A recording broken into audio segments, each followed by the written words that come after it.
বন্ধুরা, welcome back to my channel. এই যে আমি কী কাটছি দেখো, ইঁচড়।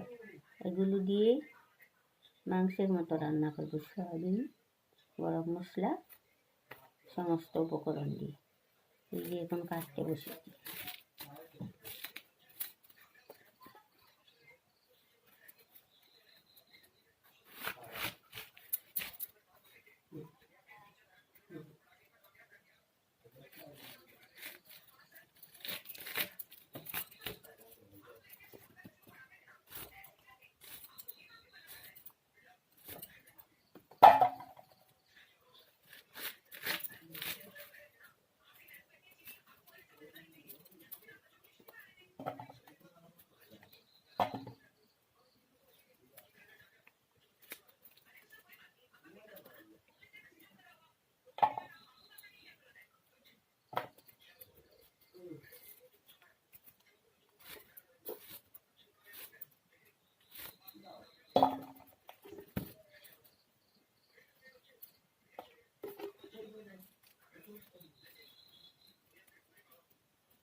কাটতে অনেক কষ্ট বন্ধুরা। এই যে হাতে আটা না লাগবে না, তার জন্য এই যে সর্ষের তেল।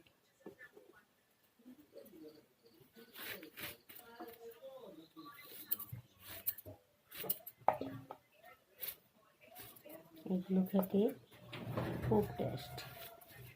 আগে এগুলোকে সেদ্ধ দেব। আলুগুলো কেটে তার সঙ্গে আগে রেখেছি ভাজি করে। দিয়ে গরম মশলা, জিরে ধনিয়ার গুঁড়ো, আদা বাটা, পেঁয়াজ কুচি, রসুন বাটা, এগুলো সমস্ত উপকরণ দেব।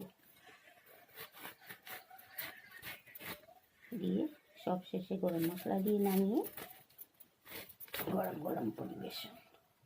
খেতে দারুণ টেস্টি বন্ধুরা, তোমরাও বানিয়ে খেয়ে দেখো।